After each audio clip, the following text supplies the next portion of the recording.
Il est tôt le matin, quelque part, au milieu de la Seconde Guerre mondiale. Dans une usine d'armement de la campagne britannique, une jeune ouvrière en combinaison se frotte les yeux d'un air endormi et marche vers le hall bruyant. L'attendent encore 12 heures à la chaîne de remplissage de bombes, un travail monotone, dangereux et épuisant. Des histoires similaires se déroulèrent dans le monde entier, de Londres à Moscou jusqu'à Tokyo. Pendant la Seconde Guerre mondiale, des millions de femmes ont dû entrer dans les usines de guerre pour remplacer les hommes mobilisés au front et maintenir la production de guerre en marche. Quelles conditions cruelles régnaient-elles? Dans cette vidéo, vous apprendrez comment durement les femmes de tous les côtés du conflit peinaient dans les usines d'armes et de munitions, avec quels risques et injustices elles se débattaient, et comment leurs sacrifices ont influencé non seulement le résultat de la guerre, mais aussi la position des femmes dans la société. Dans un moment, nous révélerons les histoires des filles Canaris, à la peau jaune, à cause des explosifs. Nous regarderons dans les usines d'armement soviétiques au bord de l'effondrement et nous montrerons les conditions terribles auxquelles faisaient face les femmes entraînées au travail forcé pour le Reich nazi. Allons donc ensemble dévoiler ce chapitre souvent négligé de la Seconde Guerre mondiale. La Seconde Guerre mondiale était un conflit total. Elle a touché non seulement les lignes de front, mais aussi l'arrière. Les économies nationales de toutes les grandes puissances ont dû se soumettre entièrement à l'effort de guerre. Et cela signifiait mobiliser aussi la main-d'œuvre féminine dans une ampleur sans précédent. Alors qu'avant la guerre, il était courant que la plupart des femmes restant au foyer ou travaillent dans des professions traditionnellement féminines, comme la couture, le service domestique ou l'industrie légère, avec l'éclatement de la guerre, tout a changé. Des millions d'hommes sont partis à l'armée, et les usines se sont soudain vidées. Il ne restait au gouvernement qu'à appeler, et bientôt aussi à mobiliser, les femmes pour qu'elles comblent leur place aux machines. Ce n'était pas simple ni évident. Les préjugés culturels et les stéréotypes représentaient un obstacle considérable.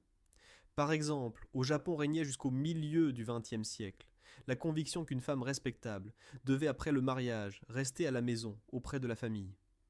Dans l'Allemagne nazie, l'idéologie officielle exaltait le rôle de la femme comme mère et gardienne du foyer. Kinder, Küche, Kirche, enfant, cuisine, église, était la devise des nazis.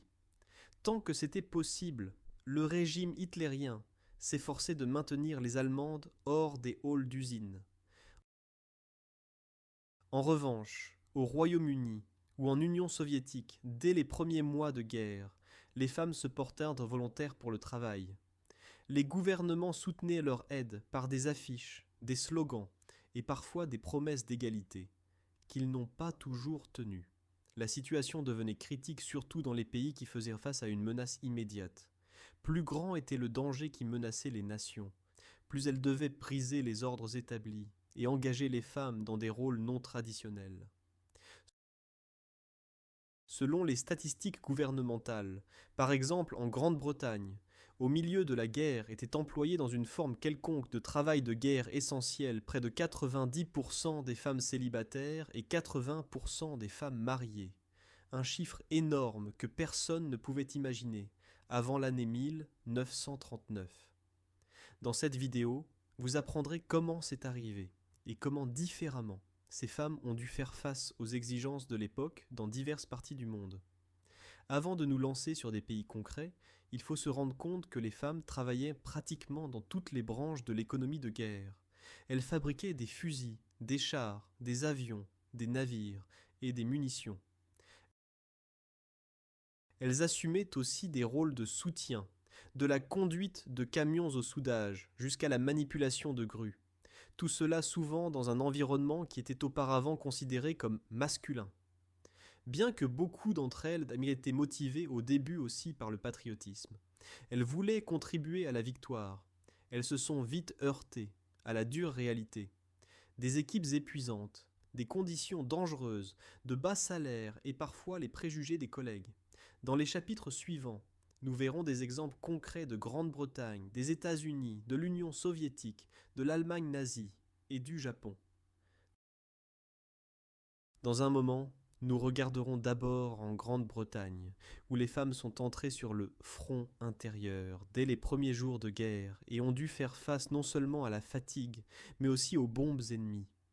Au Royaume-Uni, la mobilisation massive des femmes dans l'industrie a commencé relativement tôt, dès l'année 1940, quand le pays était menacé d'invasion par les nazis et que les bombes tombaient sur les villes pendant la bataille d'Angleterre.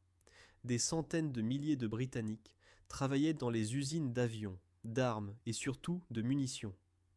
Le gouvernement britannique se rendait compte que sans les mains féminines, il ne gagnerait pas la guerre.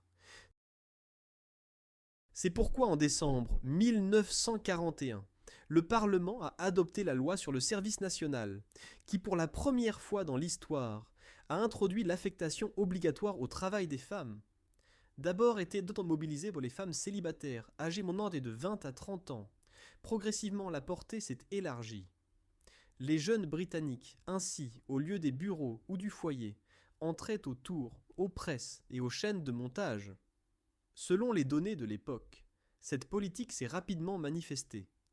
Déjà en l'année 1943, les femmes formaient approximativement 35% de tous les ouvriers dans la métallurgie britannique et plus de la moitié des travailleurs dans les usines chimiques.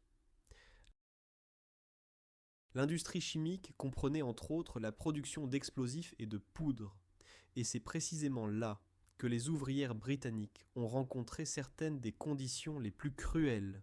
Elles se heurtaient aux substances toxiques, aux dangers d'explosion, et travaillaient souvent 7 jours par semaine. Quand certaines d'entre elles manipulaient des composés de soufre et de TNT, leurs cheveux et leur peau ont commencé à prendre une teinte jaune vif. Ces femmes étaient alors surnommées par leurs collègues « filles canaris », parce qu'elles rappelaient les canaris tachés de poussière jaune. Pour ce changement d'apparence bizarre, elles payaient cependant de leur santé. Les produits chimiques leur causaient des troubles respiratoires, des éruptions et parfois des lésions du foie. Les conditions pénibles dans les usines de munitions sont illustrées par le témoignage d'une de ses ouvrières, Canaris, Madame Gwen Thomas de Liverpool. Elle se souvenait qu'à l'embauche, elle n'avait reçu presque aucune formation. On l'avait directement envoyée remplir des bombes avec de l'explosif liquide chaud. Nous avions là quelque chose comme un énorme mélangeur à béton plein de TNT bouillant, décrivait-elle. À main nue et seulement en combinaison de coton légère, les femmes puisaient l'explosif brûlant dans des seaux et le versaient soigneusement dans les coques de bombes et de mines. Cette odeur était terrible et nous avions du TNT partout, dans les yeux, dans le nez, dans les cheveux, racontait Gwen. Une fois elle a glissé sur le sol glissant parsemé de grains de poussière et s'est aspergée de TNT bouillant. Elle a subi des brûlures douloureuses au visage et aux mains. Les médecins de l'usine lui ont seulement retiré l'explosif solidifié des yeux et l'ont mise au lit. Après 1 heure au lit, ils m'ont cependant renvoyée directement au travail, se souvenait-elle amèrement. Dans cette vidéo, vous apprendrez qu'une approche aussi brutale n'était pas une exception. Dans les conditions de guerre, on continuait souvent même après de graves accidents. Les accidents d'ailleurs n'étaient pas rares. En février 1944, il y a eu une explosion dans l'usine de munitions Royal Ordnance Factory, près de Kirkby, dans le Lancashire. Selon les rapports dans la presse, une jeune ouvrière remplissait des détonateurs de mines antichars, quand l'un d'eux lui a explosé sous les mains. Il s'en est suivi une explosion en chaîne. La fille qui s'occupait du réservoir d'amorce a été déchiquetée sur place et 2 autres femmes ont subi des blessures mortelles. L'explosion a littéralement emporté le toit du bâtiment et détruit une partie de l'usine. L'usine a certes repris la production en temps record, mais pour les ouvrières c'était une expérience bouleversante dont on ne parlait cependant pas beaucoup publiquement. Des catastrophes similaires étaient souvent cachées, pour que le moral ne baisse pas sur le front intérieur. Les conditions dans les usines de guerre britanniques n'étaient donc certainement pas sûres ni confortables. À cela s'ajoutait le stress omniprésent de la guerre. Les femmes devaient travailler sous de fréquents raids aériens. Beaucoup d'usines étaient des cibles du bombardement allemand, surtout pendant le soi-disant Blitz dans les années 1940-1941. Les ouvrières entendaient alors au loin les sirènes, et voyant souvent le ciel nocturne rougi par les incendies après la chute des bombes. Certaines usines avaient des abris antiaériens, mais il n'y avait pas toujours le temps de s'y enfuir. Pourtant les femmes à la chaîne remplissaient obstinément les cartouches et montaient les armes, conscientes que leur travail était aussi important que le travail des soldats au front. Il faut cependant mentionner aussi la dimension sociale de leur engagement. Bien que la propagande britannique célèbre les ouvrières du front intérieur et que la presse écrive sur leur héroïsme, en pratique ces femmes se débattaient avec un traitement inégal. Par exemple, les salaires des femmes dans les usines étaient fixés à environ 2/3 de ce que recevaient les hommes pour le même travail. Au début, elles devaient aussi se débrouiller avec la méfiance. Certains collègues masculins ou contremaîtres doutaient que les femmes puissent gérer des tâches difficiles. Celles-ci leur ont cependant rapidement fermé la bouche par leur performance. Les Britanniques ont prouvé qu'elles pouvaient faire fonctionner des machines lourdes, conduire des grues ou assembler précisément l'électronique fine dans les détonateurs de bombes. Jusqu'en l'année 1945, dans les usines d'armement britanniques et autres secteurs se sont succédé environ 2 millions de femmes. Beaucoup d'entre elles géraient un double fardeau.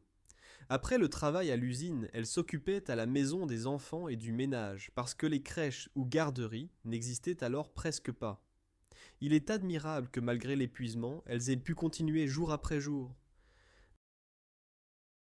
Dans un moment, nous nous déplacerons outre-mer, où une transformation similaire du rôle des femmes s'est déroulée aux États-Unis.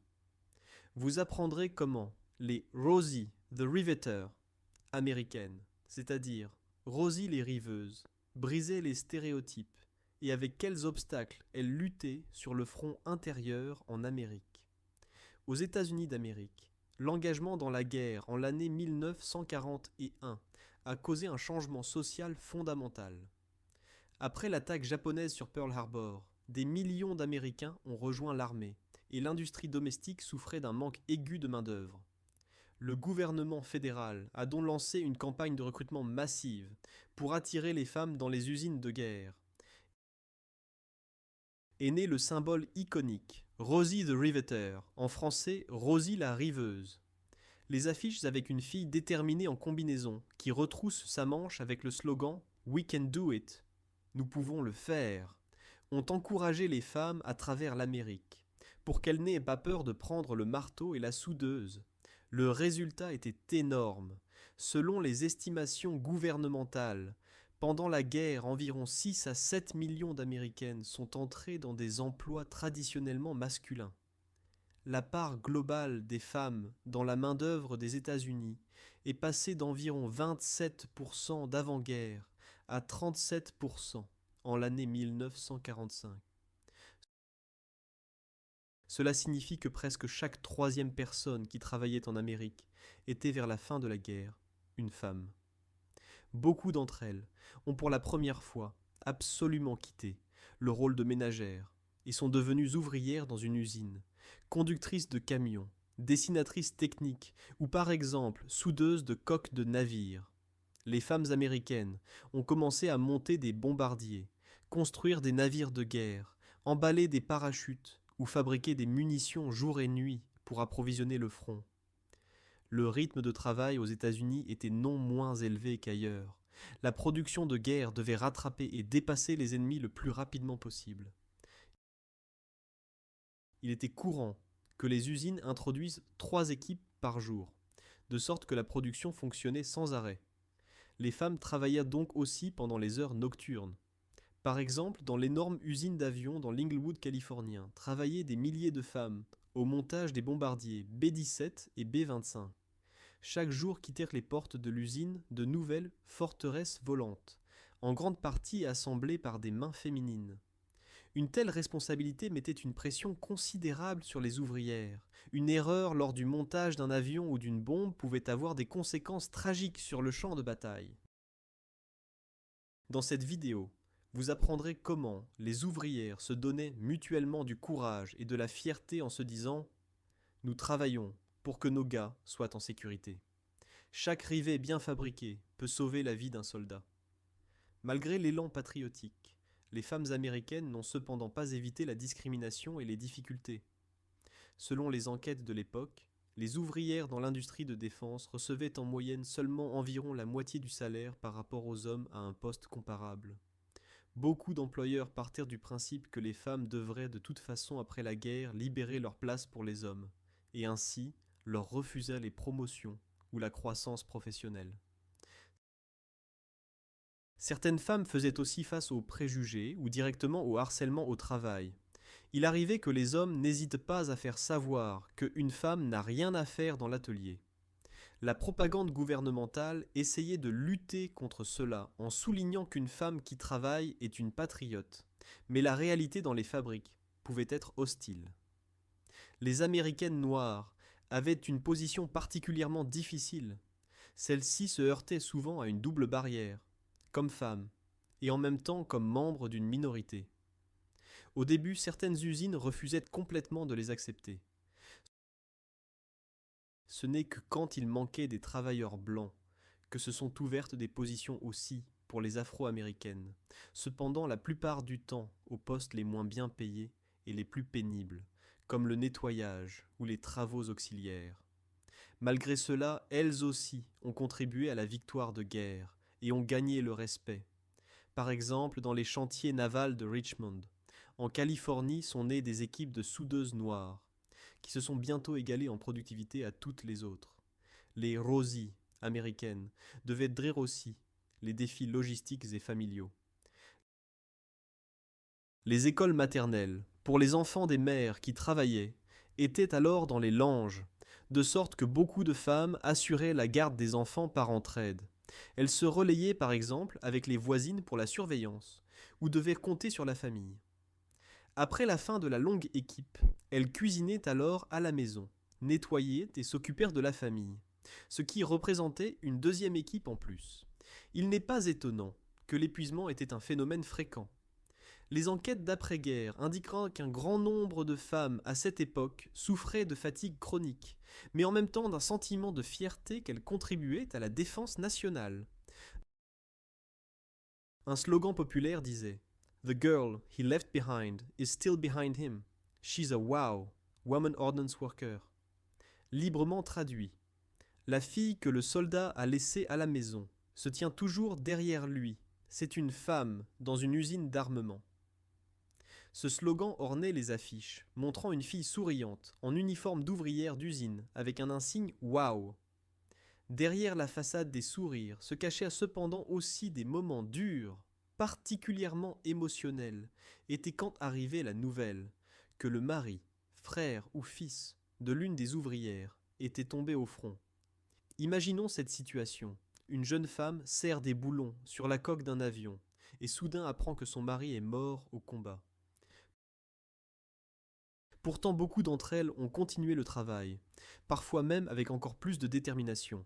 Elles voulaient terminer ce que leur bien-aimé avait commencé, et aider à apporter la victoire pour que la mort de leurs proches ne soit pas vaine.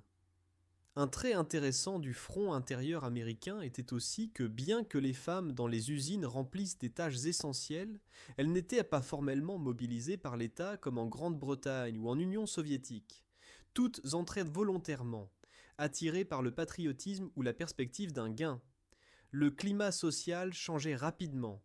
Auparavant, la société aurait regardé une femme en combinaison avec suspicion. Mais pendant la guerre, elle est devenue un symbole national.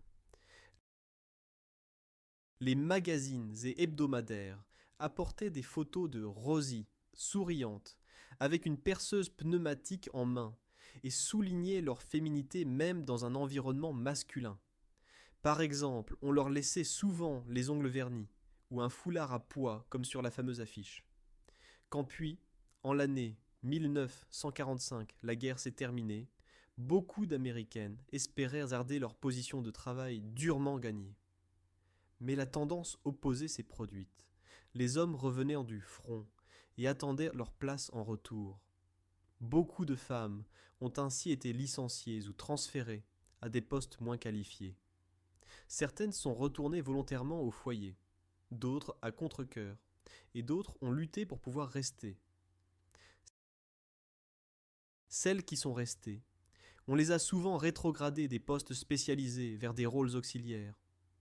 Pourtant, la plupart des femmes évaluaient positivement leur expérience de guerre. Elles avaient gagné la confiance en soi, de nouvelles compétences et des horizons plus larges. Dans cette vidéo, nous avons déjà vu que leur performance a changé le regard de la société.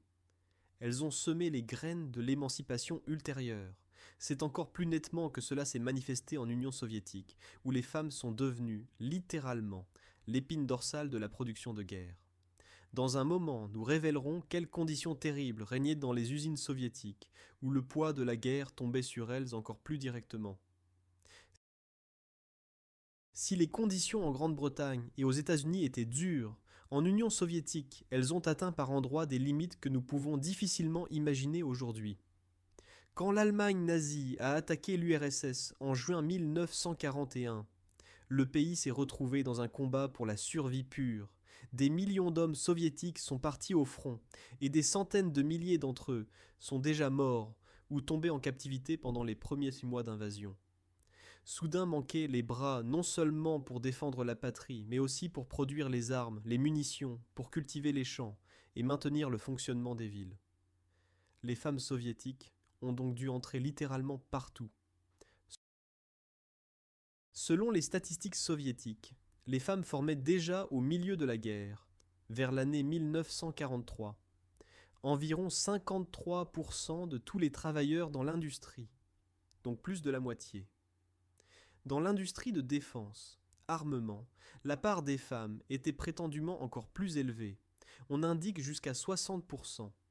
Et jusqu'à la fin de la guerre, la situation s'est encore aggravée. Les femmes représentaient plus de la moitié de toutes les personnes aptes au travail dans le pays. Mais comment une telle performance énorme ressemblait-elle en pratique ? Imaginons par exemple l'Oural en hiver de l'année 1942. Dans cette région éloignée dans les profondeurs de l'Union soviétique, ont été évacuées des usines entières des régions occidentales menacées. Les machines démontées ont été amenées par des trains, et il fallait les remettre en service le plus rapidement possible, souvent en plein air ou dans des halls de bois provisoires. Au milieu de la neige et du gel, y travaillent des centaines de femmes. Beaucoup n'ont pas encore 20 ans. Encore avant l'année, elles étudiaient peut-être ou s'occupèrent du ménage. Maintenant, elles se tiennent en 3 couches de vêtements près d'un tour et tournent des culasses de canon, pendant que leurs mains gèlent. Dans une autre usine évacuée, un groupe de femmes monte les légendaires chars T-34. Elles tiennent de lourdes plaques d'acier, enfoncent des goupilles, serrent des boulons.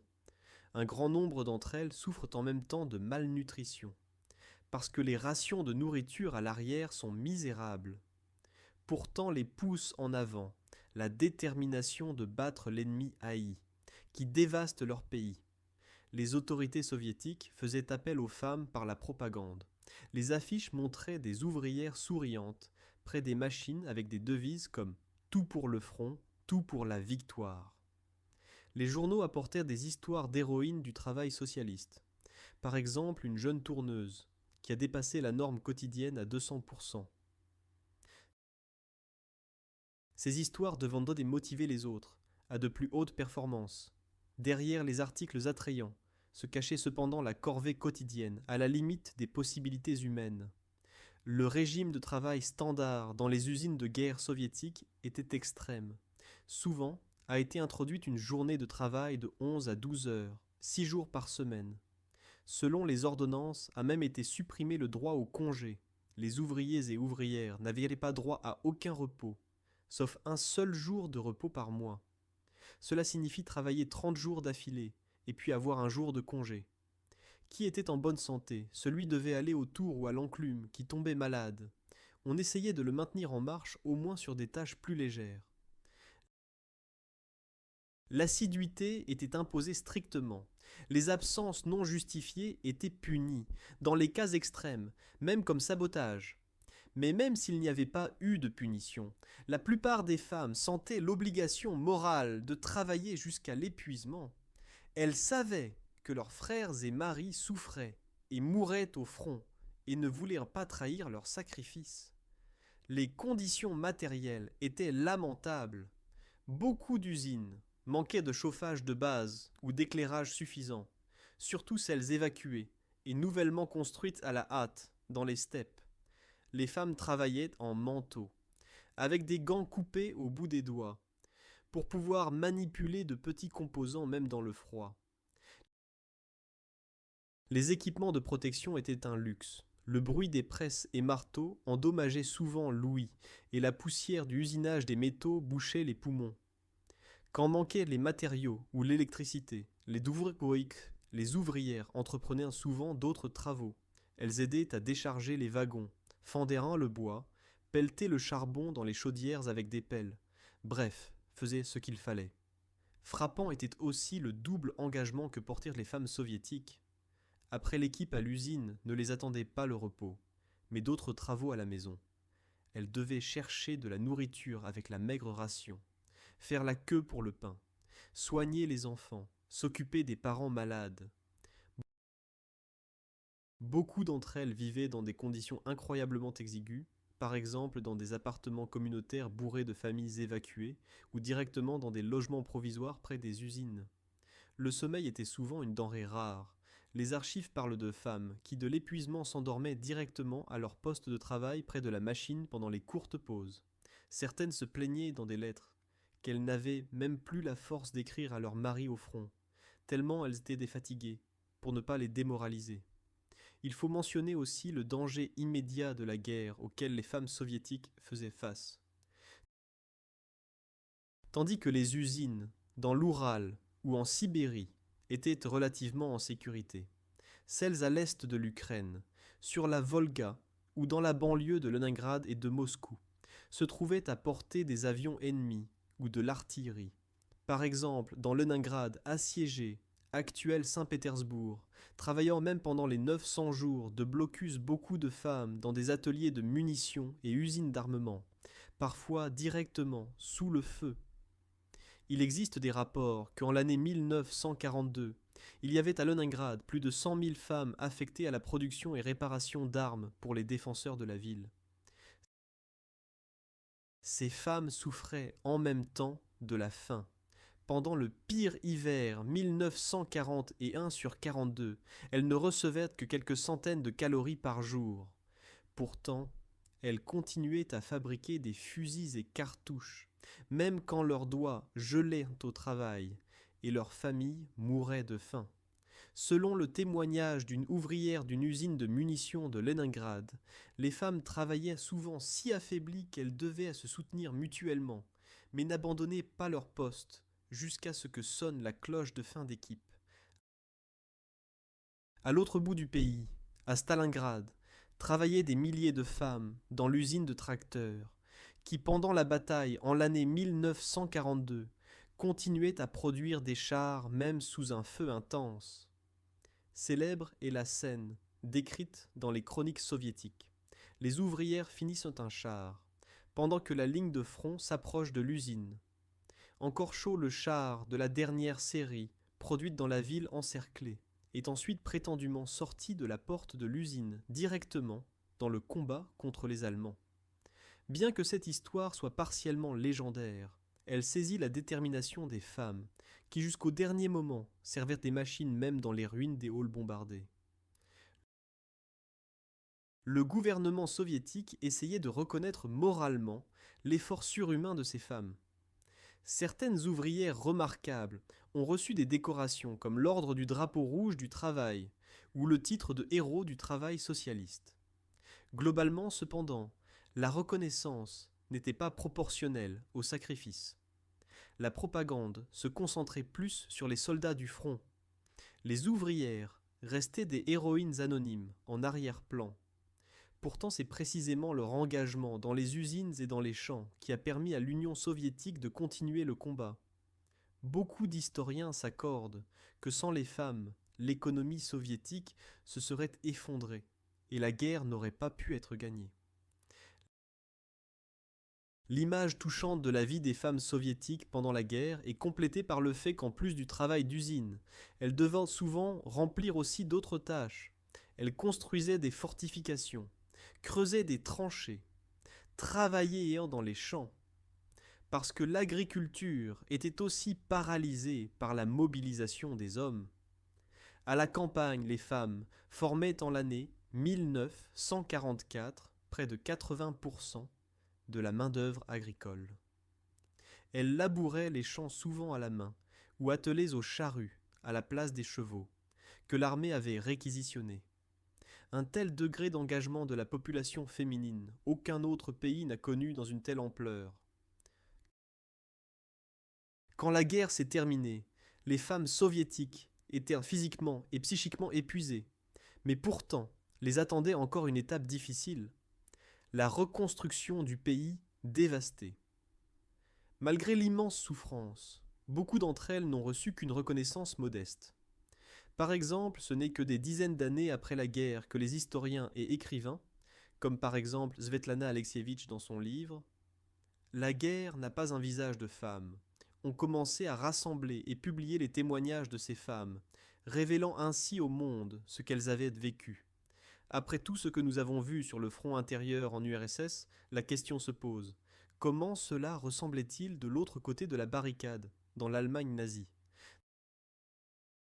Tandis que les femmes soviétiques travaillaient jusqu'à l'épuisement par leur propre détermination, le régime hitlérien s'opposait longtemps aux femmes dans les usines. Dans un moment, vous apprendrez comment cela s'est terminé. Quand l'Allemagne a finalement dû recourir à la main-d'œuvre des femmes, et quelle forme terrible cela a pris surtout pour les femmes des nations asservies. L'Allemagne nazie entrait en guerre avec une idéologie qui prescrivait aux femmes le rôle de mère et de ménagère. Adolf Hitler et ses partisans affirmaient ouvertement que la tâche de la femme allemande était de donner naissance à des enfants pour le Reich et de s'occuper de la famille, tandis que l'homme combat et travaille. Avant la guerre, étaient même introduites des politiques motivant les femmes à rester à la maison. Par exemple, licencier les femmes mariées du service public ou des médailles pour le nombre d'enfants, soi-disant croix d'honneur de la mère allemande. Mais dès qu'Hitler a déclenché la guerre, la réalité a exigé son dû. L'économie allemande avait besoin de toujours plus de travailleurs, et à partir de l'année 1941, quand la guerre a pris des proportions énormes, la situation s'est tendue. Au début, les nazis essayaient de combler le trou dans la main-d'œuvre autrement que par la mobilisation de leurs propres femmes. Ils ont mis au travail des prisonniers de guerre et des travailleurs des pays occupés. Hitler a donné la préférence à l'exploitation du sang étranger, plutôt que de devoir rappeler les femmes allemandes du fourneau. Jusqu'en l'année 1942, ainsi, dans l'Allemagne, même régnait que beaucoup de jeunes Allemandes en bonne santé étaient officiellement au foyer. Bien sûr, déjà avant la guerre, un certain pourcentage de femmes y travaillaient dans les usines, principalement les célibataires, ou des couches pauvres, mais l'engagement massif comme en Grande-Bretagne ne se faisait pas. Après la défaite à Stalingrad en l'année 1943 et avec les raids aériens alliés qui s'intensifiaient, le Reich s'est cependant trouvé en crise. Albert Speer, le ministre d'Hitler pour l'armement, poussait à augmenter la production à tout prix. Alors les autorités ont commencé à reconsidérer l'attitude envers les femmes. En l'année 1943 ont été émis des décrets qui ont encouragé, pas directement complètement introduits obligatoirement, mais fortement motivés, l'engagement des femmes âgées de 17 à 45 ans dans le travail de guerre.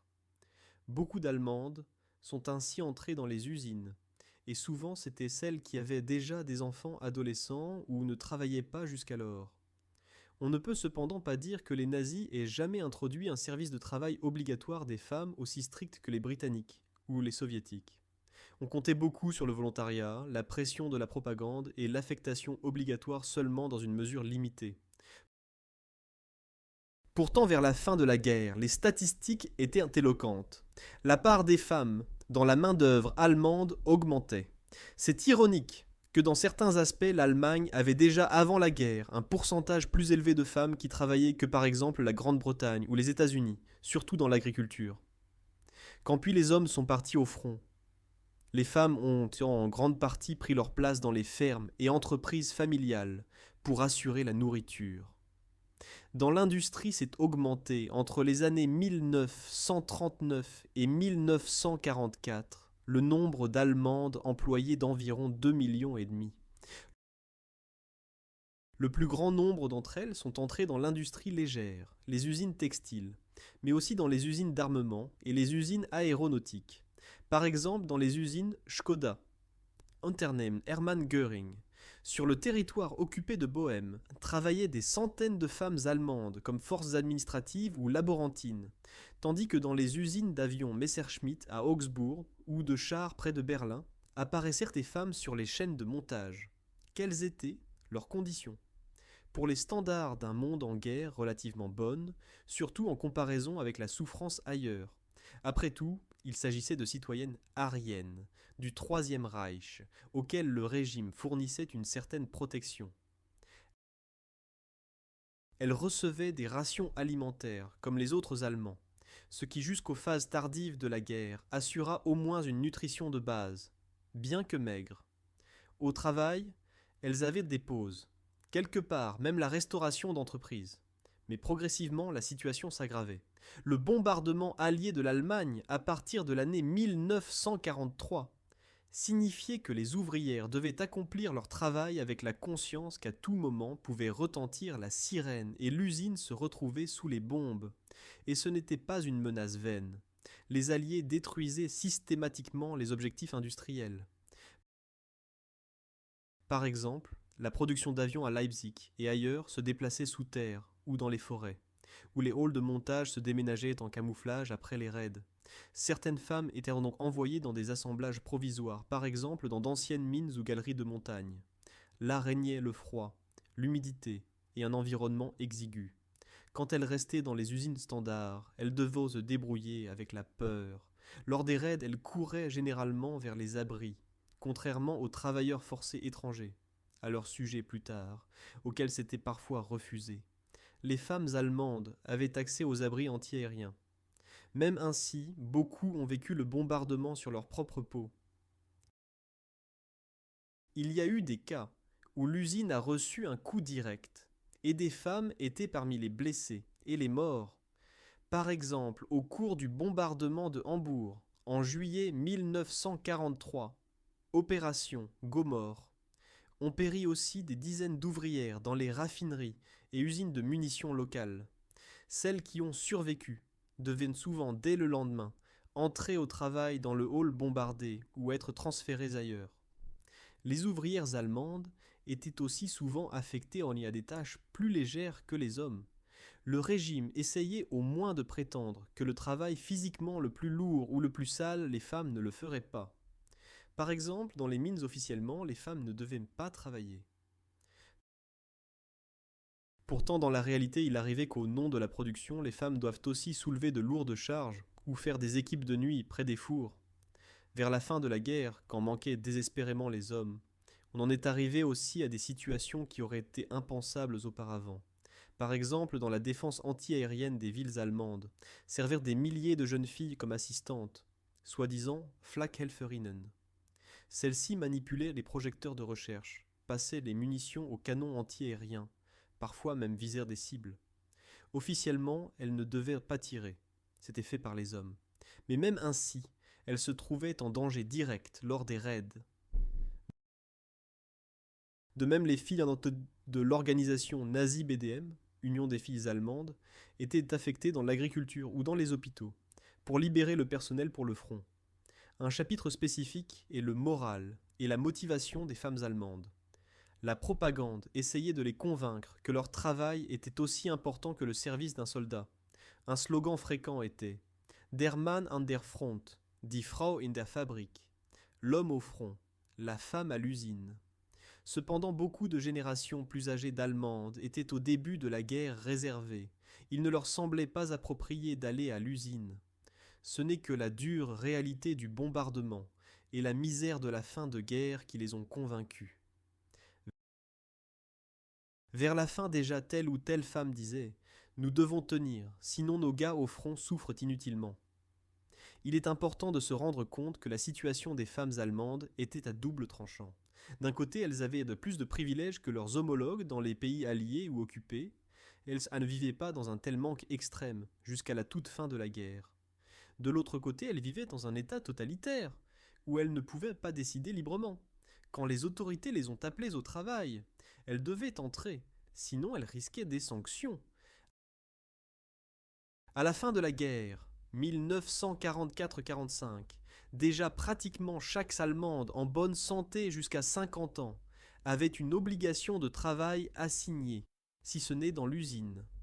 Alors au moins, sous forme de service dans la défense civile, corps auxiliaire ou agriculture, avant de passer au côté absolument le plus sombre du travail féminin pendant la guerre, et c'est le labeur d'esclaves des femmes des pays soumis. Arrêtons-nous sur une image de l'année 1945. En avril de cette année s'approche l'armée soviétique de Berlin. Dans la ville détruite, travaille dans un atelier de banlieue un petit groupe de femmes qui jusqu'au dernier moment réparent des fusils et pistolets pour le Volkssturm, garde territoriale. Elles entendent le grondement des canons, elles ont peut-être peur de ce qui va venir, mais mécaniquement, elles continuent à serrer les petites vis et graisser les culasses d'armes, parce qu'on l'exige d'elles. Cette petite image illustre comment, jusqu'à la fin amère, le régime nazi a maintenu les femmes au travail sous pression idéologique et physique. Les femmes allemandes, dans les usines de guerre, ont vécu leur part de privation. Mais le pire devait encore venir sous la forme de la façon dont les nazis traitaient les femmes étrangères, qu'ils ont amenées au travail des pays occupés. Dans un moment, nous regarderons les destins de ces femmes affectées de force, qui sont devenues de véritables esclaves de la guerre. L'Allemagne nazie s'appuyait extraordinairement sur le travail forcé de millions de personnes de l'Europe asservie. Ce chapitre est clé pour comprendre combien cruel pouvait être le travail des femmes dans les usines de guerre, parce que pour les étrangères sous la domination des nazis, il s'agissait d'un mélange terrible d'exploitation, de violence et d'humiliation. Dès le début de l'occupation de la Pologne en l'année 1939, les Allemands ont entraîné les premiers groupes de Polonais et Polonaises aux travaux dans le Reich. Mais le véritable essor du travail d'esclaves a eu lieu après l'attaque de l'Union soviétique en l'année 1941. Les nazis contrôlaient soudain d'énormes territoires à l'est et voyaient dans leur population un réservoir infini de main-d'œuvre bon marché. Hitler et ses idéologues considéraient les slaves comme des sous-hommes destinés à servir la race allemande supérieure. Comme l'a cyniquement remarqué un haut fonctionnaire des territoires occupés, la libération du bolchevisme n'était qu'un prétexte. Nous sommes venus asservir ces gens pour les buts allemands. Selon les archives des autorités allemandes, était en août 1944 sur le territoire du Grand Reich allemand, recensé plus de 7,6 millions de travailleurs étrangers. Cela représentait environ un cinquième de toute la main-d'œuvre de l'Allemagne. De ces 7,6 millions, étaient environ 1,9 million de prisonniers de guerre et plein 5,7 millions de civils affectés de force. La majorité d'entre eux étaient composés d'habitants de l'Europe de l'Est occupée, polonais, ukrainiens, biélorusses, russes et autres. Les nazis ont introduit pour eux la désignation Ostarbeiter, travailleurs de l'Est. Ils avaient sur les vêtements une plaque avec les lettres OST, pour que chacun reconnaisse leur position subordonnée. Du point de vue du genre, il est caractéristique que parmi ces travailleurs de l'Est, il y avait beaucoup de femmes. Les études historiques indiquent que des territoires soviétiques occupés les femmes formaient même plus de la moitié des civils entraînés, de Pologne environ un tiers. Globalement, il y avait en Allemagne, fin de l'année 1944, approximativement 2 millions de femmes étrangères au travail forcé. Il les entraînait déjà comme filles adolescentes, souvent entre 16 et 20 ans, mais parfois même plus jeunes. Comme il manquait aux Allemands des hommes, ils recouraient à l'enlèvement de jeunes femmes des villages et villes à l'Est, souvent sous de fausses promesses de bons salaires ou contrats volontaires, d'autres fois simplement par la violence. Qu'est-ce qui attendait ces femmes après l'arrivée en Allemagne ? La plupart du temps, elles étaient logées dans des camps entourés de clôtures de fils barbelés, sous la surveillance de gardes ou surveillant des rangs de la soi-disant Werkschutz, garde d'usine. Elles travaillaient en moyenne 12 heures par jour, 6 jours par semaine, donc aussi longtemps que les femmes en URSS, mais avec la différence qu'elles ne le faisaient pas par leur propre conviction, mais sous la menace de violence. Leur salaire était dérisoire, officiellement environ 30% du salaire d'un ouvrier allemand, mais même de cela, on leur retirait la majorité pour le logement et la nourriture chère dans la cantine du camp. Souvent, elles recevaient le salaire en sorte de bons de camp, avec lesquels elles pouvaient acheter seulement une quantité limitée de marchandises dans des magasins spéciaux à l'intérieur du camp, bien sûr surfacturés. Pratiquement, elles travaillaient donc seulement pour un morceau de pain et une soupe par jour. Le logement des ouvrières affectées de force était terrible. Baraques de bois bourrées de lits superposés, aucune intimité, hiver glacial et été étouffant à l'intérieur. La nourriture était littéralement affamante. Quelques pommes de terre, un peu de soupe de betterave, 200 grammes de pain par jour. Cela couvrait à peine l'énergie pour le travail lourd, de sorte que ces femmes souffraient de malnutrition, perdaient du poids, étaient les sujettes aux maladies.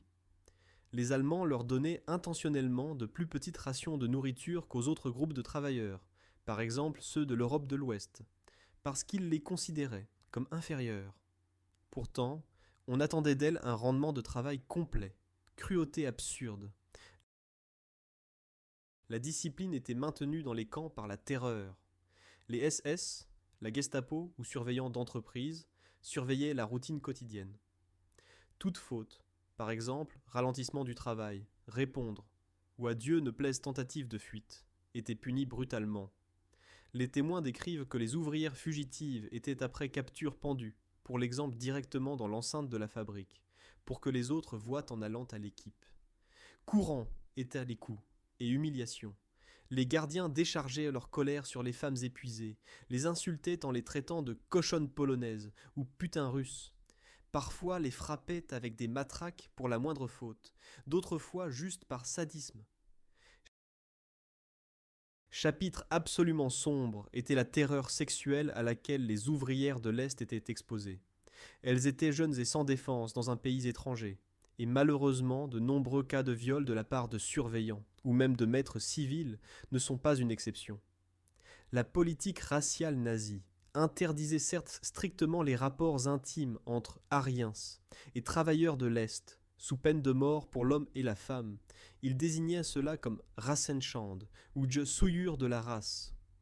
La réalité était cependant que beaucoup de surveillants allemands ignoraient cette interdiction quand il s'agissait d'abus de pouvoir. Le résultat était des milliers de grossesses non désirées de femmes affectées de force. Les nazis devaient résoudre cela, pour qu'ils ne naissent pas là des enfants racialement indésirables. Ils ont donc introduit un système de maternité spécial, soi-disant Ausländerkinderpflegstätte, où les ouvrières enceintes étaient emmenées à coucher. Là cependant, les nouveau-nés étaient soit retirés et laissés mourir par soins insuffisants ou activement tués. On estime que des dizaines de milliers de nouveau-nés de travailleuses étrangères ont ainsi disparu. À partir de l'année 1943, s'appliquait aussi l'ordre de Himmler, que les ouvrières étrangères pouvaient être forcées à l'avortement, même si en Allemagne, les interruptions étaient autrement illégales. Pour les femmes de l'Est, les interdictions ne s'appliquaient pas. Leur grossesse était résolue, par des avortements souvent à un stade avancé, dans des conditions terribles, que beaucoup de femmes ne survivaient même pas. Certaines jeunes filles de l'Est, les nazis, essayaient de les protéger de tels destins, en ce qu'ils essayèrent de les recruter dans la même proportion que les hommes, devaient venir les mêmes nombres d'hommes et de femmes, pour qu'il ne soit prétendument pas nécessaire de prostitution. Bien sûr, cela ne fonctionnait pas. Et parce que pour les travailleurs de l'Ouest, français, italiens, ils installaient en couramment dans les usines des bordels, avec des prisonnières des camps de concentration. Pour ceux de l'Est, non. Ainsi, l'abus se déroulait secrètement et sans contrôle. Autre aspect horrible, les affectés de force étaient en première ligne de danger lors du bombardement allié. Comme l'indiquent les témoignages, Dans beaucoup d'usines, les Allemands interdisaient aux travailleurs étrangers l'accès aux abris. Quand retentissèrent les sirènes, les Allemands se cachèrent dans les bunkers, mais les Ukrainiennes ou Polonaises devaient rester dans le hall ou au mieux dans une tranchée provisoire dehors. Un grand nombre d'entre elles ont ainsi perdu la vie sous les bombes des libérateurs alliés, involontairement. Pour les pilotes, elles étaient simplement partie de l'industrie de guerre ennemie. Par exemple, lors du raid sur l'usine d'avions près de Brême en l'année 1944, sont mortes des dizaines d'ouvrières russes, qui étaient enfermées au poste de travail, tandis que les Allemands étaient dans l'abri. Ces victimes de guerre sont restées longtemps oubliées. Pour que nous nous fassions une représentation concrète, allons avec l'une de ces femmes. Appelons-la par exemple Nina d'Ukraine. Nous ne connaissons pas son vrai nom, mais des destins comme le sien se comptaient par centaines de milliers. C'est l'année 1943, et Nina de 19 ans a été emmenée par transport de son village natal. Après un long voyage en wagon à Bestiaux, on la dépose devant la porte d'une usine de produits chimiques en Allemagne. Elle reçoit un insigne en métal OST et un numéro. On la loge dans une colonie de baraques de bois derrière l'usine. Encore cette semaine, on l'affecte à l'équipe près d'un équipement de broyage, où on écrase les matières premières pour les explosifs. Nina se lève à 4 heures du matin, à 5 déjà rassemblement devant la baraque et marche vers l'équipe. Elle travaille 12 heures, presque sans pause, dans la poussière bruyante. Très rapidement, elle sent l'épuisement. La nourriture ne lui suffit pas. La nuit, elle ne peut pas dormir de froid et de faim. En plus, le traitement brutal. Le maître lui crie en allemand. Elle ne comprend pas. Alors arrive une gifle. Après l'équipe, elle reçoit une soupe claire et un morceau de pain dur. Et ainsi de suite. Quand elle tombe malade, aucun traitement correct ne vient. Tout au plus une aspirine et retour au travail. Un jour dans le camp fait irruption la Gestapo. Prétendument, quelqu'un a écrit le mot « liberté » sur le mur des latrines. Toutes les femmes sont mises dehors et interrogées pendant des heures. Bien sûr, personne ne se confesse. La punition arrive collectivement. Elles ne recevront pas de colis pendant une semaine. Si jamais quelqu'un leur en envoyait un, ce qui n'arrive pas, beaucoup. Et on augmente les normes. Nina voit aussi comment un soir a disparu sa camarade de la couchette voisine. Les jours suivants, on chuchote qu'elle a été violée par un gardien ivre et qu'elle est enceinte. La camarade est revenue après un temps de quelques lazarets, pâle, malade, sans enfant. Personne ne demande ce qui s'est passé avec le bébé. Ces scènes se gravent dans leur mémoire, mais elles ne peuvent rien faire. Elles vivent dans la peur et l'humiliation constante. Malgré cela, elles se révoltent parfois au coin de l'âme. Elles sabotent légèrement le travail. Par exemple, parfois serrent intentionnellement un boulon moins qu'il ne faut, pour que la machine rende ensuite l'âme. Elles risquent leur vie, mais c'est leur vengeance silencieuse. Certaines filles affectées de force écrivaient des journaux secrets ou des lettres chez elles, où entre les lignes, elles suggéraient combien c'était horrible. Beaucoup de ces messages ne sont cependant jamais arrivés aux familles. La censure les a retenus. Quand la guerre s'est terminée, Nina survivante pèse 15 kilos de moins que quand elle est arrivée. Son visage est éteint, les mains cicatrisées. Comme des centaines de milliers d'autres, soi-disant Ostarbeiter, elle est libérée par les Alliés.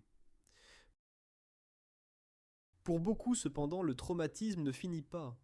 L'Union soviétique regardait longtemps les rapatriés du travail forcé avec suspicion. Il les considérait presque comme des traîtres qui avaient travaillé pour l'ennemi. Et beaucoup d'entre eux ont fini après le retour au goulag ou sous surveillance. Mais c'est déjà un autre chapitre. Pour notre histoire, il est essentiel que le destin des femmes affectées de force dans les usines nazies appartient aux épisodes les plus cruels de la guerre. Il s'agissait vraiment d'esclaves modernes, dont le travail était extorqué par le fouet, et dont la vie n'avait pour les maîtres que la valeur d'un outil temporaire. Il faut ajouter que les nazis n'étaient pas les seuls à utiliser le travail forcé. L'Empire japonais a aussi asservi des centaines de milliers de civils des territoires conquis en Asie, par exemple des Coréens et des Chinois, et beaucoup étaient envoyés dans les mines et usines japonaises dans des conditions également terribles. Dans le cas des femmes, Est tristement connue l'institution des Comfort Women. C'étaient plutôt des esclaves sexuels dans les bordels militaires que des ouvrières d'usine. Mais cela témoigne d'une cruauté similaire. Cependant, même dans les usines japonaises, travaillaient des milliers de femmes coréennes et chinoises comme force affectée, et souffraient là de malnutrition et de coups. En Europe, puis aussi l'Italie de Mussolini, forçait au travail par exemple des femmes slovènes ou croates dans les usines locales, dans une moindre mesure, mais avec un mépris comparable.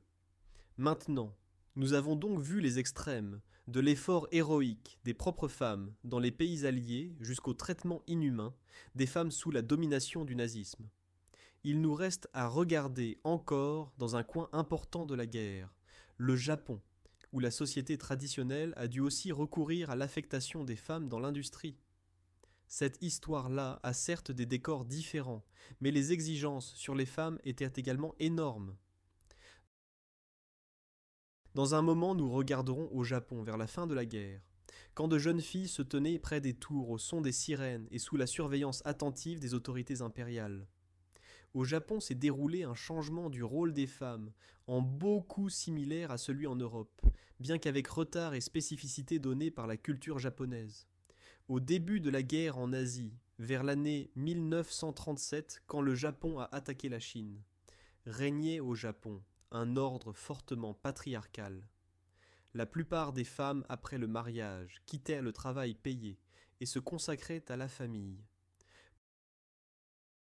Pourtant déjà avant la guerre travaillait un nombre non négligeable de japonaises dans les textiles, la soierie et l'industrie légère. Surtout les filles de campagne pauvres partaient dans les usines de soie et textiles. Ces jeunes ouvrières étaient une sorte de préfiguration des ouvrières de guerre ultérieures. Elles travaillaient dur pour un bas salaire, logeaient souvent dans des dortoirs d'entreprise avec un régime strict. Quand a éclaté la guerre dans le Pacifique, 1941, le gouvernement japonais hésitait au début à mobiliser les femmes dans la production directement de guerre.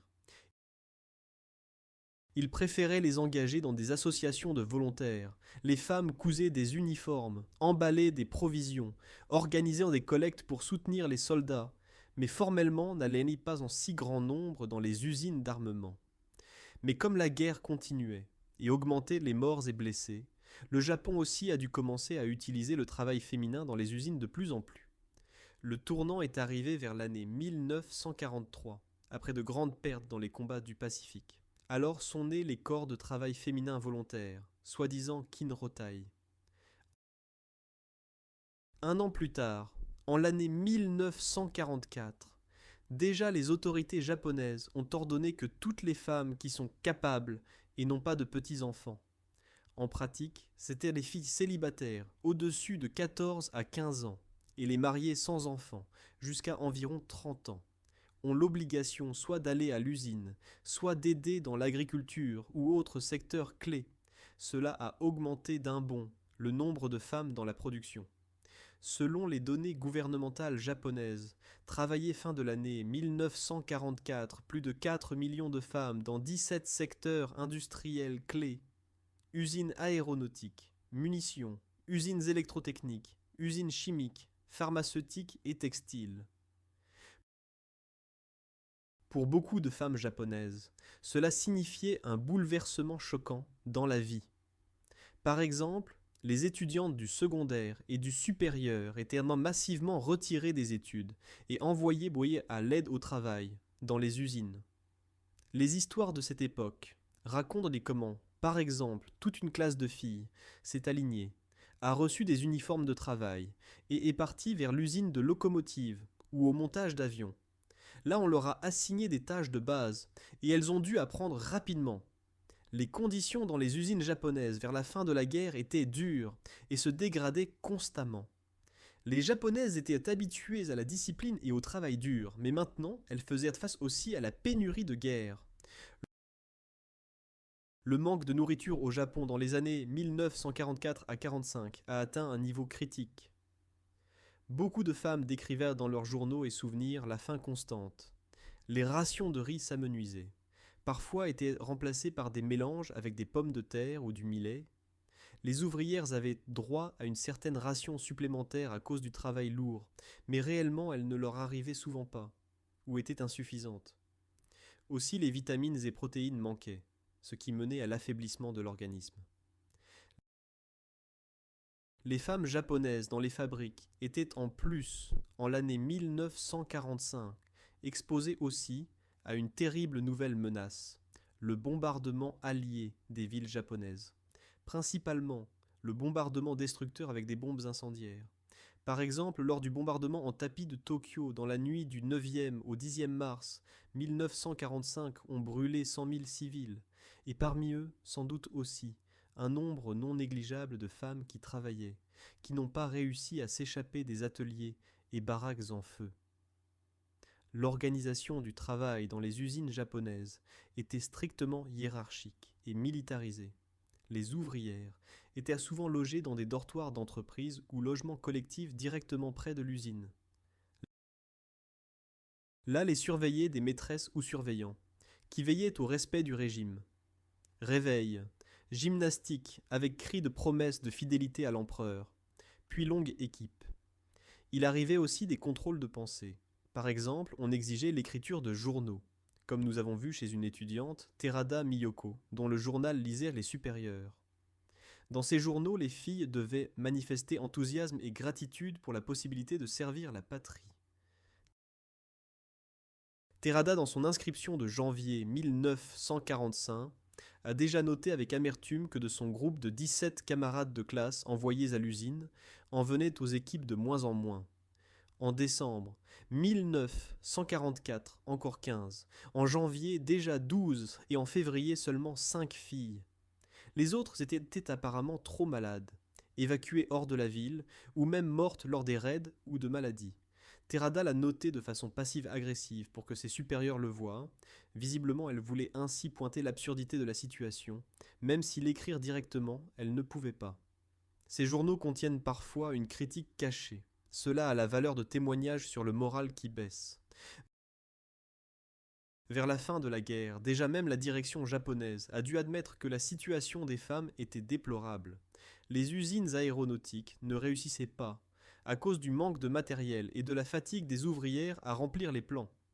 Bien que les filles travaillent jusqu'à l'épuisement, la qualité des produits a baissé. La faim et l'épuisement prélevaient leur tribut. Il existe des témoignages qu'en l'année 1945 on dut dans certaines usines affecter des femmes plus âgées, et même des nonnes des temples, pour remplacer les filles qui ne pouvaient déjà plus physiquement continuer. La société japonaise était très collectiviste, et cela s'est manifesté aussi dans l'approche des femmes au travail. Beaucoup sentaient un fort sens du devoir et de la honte si elles échouaient. Même pour cela, elles travaillaient souvent, même quand elles étaient malades ou blessées. Se sont conservées par exemple des lettres de jeunes ouvrières aux familles, où elles écrivent quelque chose dans l'esprit. Parfois, je me sens faible, mais je n'abandonne pas. Pour l'empereur et la patrie, je tiendrai. La propagande les soutenait en cela. Dans les journaux, on écrivait sur les samuragami, les samouraïs féminins du travail, qui par leur sacrifice combattent indirectement à côté des soldats. Fin de l'année 1944 est arrivé au Japon à un autre extrême. Le gouvernement a commencé à créer les soi-disant unités d'attaque spéciales, c'est-à-dire les pilotes kamikazes. Mais qu'est-ce que cela signifiait pour les femmes ? Ces pilotes devaient quelque part produire des avions, et précisément dans ces derniers mois, peiner dans les usines aéronautiques des foules de filles, pour assembler le plus d'avions possible, même si elles savaient que les pilotes voleraient dedans vers la mort. Certaines de ces filles, lors des décollages kamikazes, se tenaient sur la piste, et faisaient signe en pleurant aux pilotes, pères, frères, parfois leurs anciens professeurs, ne sachant pas si leur frère, par exemple, n'était pas l'un d'eux. Cet impact moral était écrasant, et pourtant on attendait d'elles qu'elles continuent à travailler obéissamment. Quand en août 1945 le Japon a capitulé, les femmes japonaises quittaient les usines épuisées, souvent torturées par la faim et le stress. L'administration américaine d'occupation a pu introduire les droits égaux dans la Constitution. Aux femmes japonaises, elle a formellement reconnu les mêmes droits qu'aux hommes, y compris le droit de vote. Mais comme écrivent les témoins, le vrai changement dans la position des femmes n'est pas venu du jour au lendemain. Beaucoup voulaient que les femmes retournent encore à leur rôle traditionnel. Un grand nombre de japonaises ont ainsi de nouveau fini au foyer, et dans les usines les ont remplacées des soldats démobilisés. Cependant, l'expérience de guerre n'a pas disparu sans trace. Les japonaises savaient déjà qu'elles pouvaient faire fonctionner des machines, qu'elles pouvaient s'organiser, et que leur travail avait maintenu le pays. Cela a plus tard contribué à l'affirmation progressive des femmes dans la vie publique japonaise, bien que lente. Cela clôt le regard sur les femmes dans les usines de guerre à travers le monde. Nous avons vu qu'il s'agisse de volontaires, ou mobilisés en Grande-Bretagne et en Amérique, d'héroïnes, à la limite des forces en Union soviétique, ou d'esclaves dans les usines nazies et japonaises.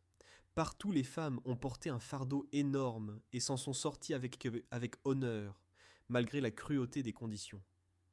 Les histoires des femmes qui pendant la Seconde Guerre mondiale ont travaillé dans les usines de guerre portent en elles un message aussi pour aujourd'hui. Elles nous montrent l'immense résistance et force de l'esprit féminin face aux exigences impensables. Ces femmes étaient souvent des héroïnes invisibles. Leur sueur et labeur ne jouaient pas le rôle principal dans les reportages de guerre. Pourtant sur elles se tenait tout le front intérieur. Leurs mains ont fabriqué les armes, munitions et équipements, sans lesquels les soldats au front n'auraient pas pu combattre. Selon les historiens, l'engagement massif des femmes dans la production a contribué de façon essentielle à la victoire des Alliés. Par exemple, les chars américains et soviétiques, avions britanniques ou millions de cartouches n'auraient simplement pas été à temps disponibles sans le travail féminin. En même temps, cette expérience a ébranlé les normes sociales. Après la guerre, certes, beaucoup de femmes ont dû libérer leur position pour les hommes, mais il y avait déjà là une autre génération. Les femmes qui avaient vécu qu'elles savent conduire un tracteur, souder une poutre d'acier ou diriger une équipe dans une fabrique, on ne pouvait plus si facilement les convaincre qu'elles n'appartiennent qu'aux fourneaux. Dans la plupart des pays, c'est ainsi après la guerre commencé à s'imposer lentement l'égalité des femmes dans le monde du travail, même si cela a duré encore des dizaines d'années. La graine a été semée précisément par cette guerre. Jusqu'aujourd'hui, leurs histoires nous rappellent aussi combien l'état de paix est important. Quand nous voyons par quoi tout ont dû passer les générations de guerre, équipes de 12 heures, famine, peur pour la vie pure lors des raids, nous devrions apprécier qu'aujourd'hui la plupart d'entre nous peuvent travailler dans des conditions dignes et choisir librement la profession. Bien sûr, le monde n'est toujours pas idéal. Dans certaines parties du monde arrive encore aujourd'hui l'exploitation de la main-d'œuvre, y compris des femmes, et résonnent les échos de cette cruauté. Par exemple, les femmes dans les usines d'aujourd'hui. Quelque part dans les pays en développement travaillent pour des salaires minimums dans des conditions difficiles. Et nous oublions souvent cela en regardant les marchandises bon marché. L'histoire des ouvrières de guerre peut ainsi nous servir d'avertissement et d'encouragement. Avertissement, jusqu'où peut descendre l'humanité dans le traitement du prochain pendant les conflits, et encouragement par ce que peut surmonter l'esprit humain. Il est aussi symbolique que beaucoup d'anciennes ouvrières de guerre ont vécu jusqu'à un âge avancé, et aujourd'hui, si elles vivent encore, racontent à leurs petits-enfants comment elles ont aidé à vaincre le mal par leur travail. Leur modestie est admirable. Souvent elles disent « Nous ne sommes pas des héroïnes, nous avons fait ce qu'il fallait ». Mais précisément, en cela réside leur héroïsme. Chaque rivet que ces femmes ont posé, chaque cartouche qu'elles ont remplie de poudre, ont contribué à ce qu'on réussisse à arrêter les régimes totalitaires. Aujourd'hui, quand on discute de l'égalité des femmes et des hommes au travail, il n'est pas inutile de rappeler qu'il y a déjà 80 ans, les femmes prouvaient dans les usines d'armement et ateliers qu'elles savent porter la même charge que les hommes, et cela souvent dans des conditions de stress extrêmes. Sur leur effort ont enchaîné les générations d'après-guerre de femmes, qui ont lutté pour les droits au travail, salaires égaux et opportunités. Bien que dans beaucoup de pays persistent encore des différences, l'évolution est indéniable, Et l'un des catalyseurs du changement ont été précisément les événements de la Seconde Guerre mondiale. Je vous remercie pour votre attention et le visionnage jusqu'à la fin. Si les histoires de ces femmes indomptables vous ont intéressé et instruit, je serai content si vous donnez un like à cette vidéo et la partagez avec vos amis. Chaque like et partage aide pour que des histoires historiques similaires arrivent à plus de gens. Je crois qu'il est important de se les rappeler, non seulement par respect pour ceux qui l'ont vécu, mais aussi pour nous-mêmes, pour que nous comprenions mieux la valeur de la paix et de la dignité humaine. Encore une fois merci et je me réjouis de vous voir lors du prochain récit sur l'histoire. Au revoir.